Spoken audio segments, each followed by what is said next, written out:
Hi, my name is Ania Kolbuszewska. Welcome to my series on successful conflict resolution.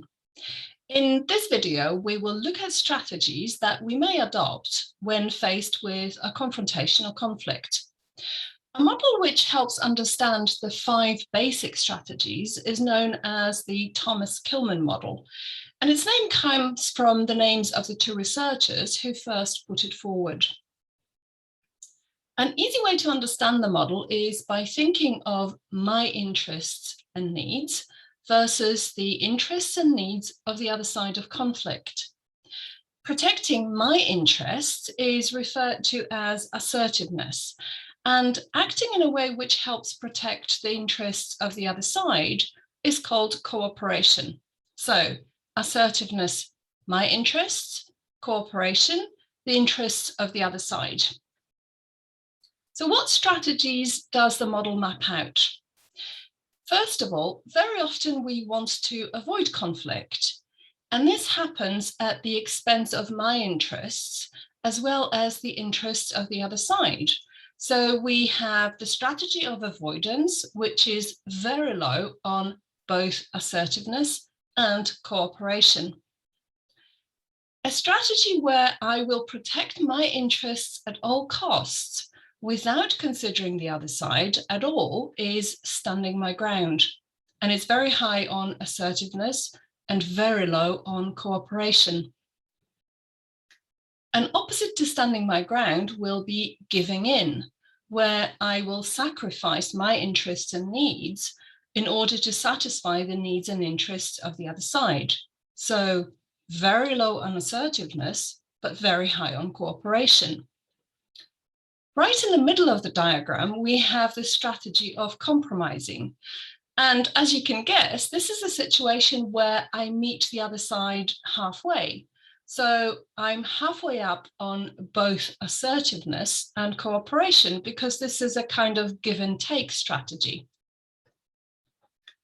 A strategy which is considered to be most constructive is collaborating.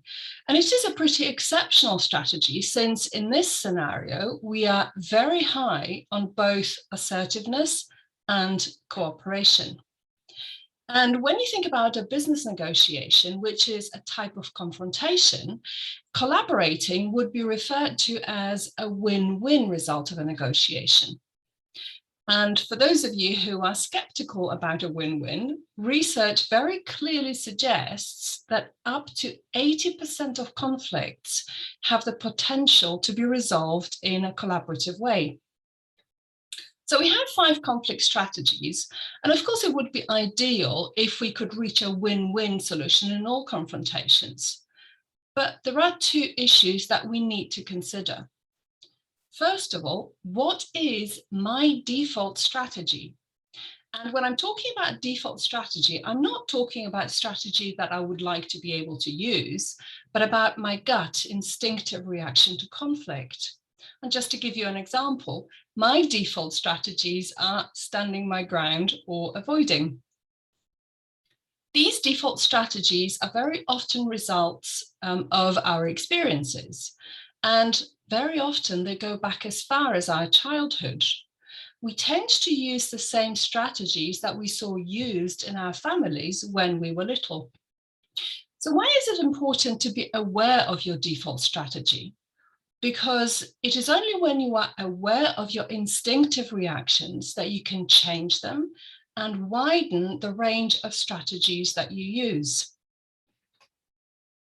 The second issue is that although win-win is considered a strategy with the highest constructive potential, in fact, each of the 5 strategies has its place, and you will behave differently depending on the situation that you find yourself in.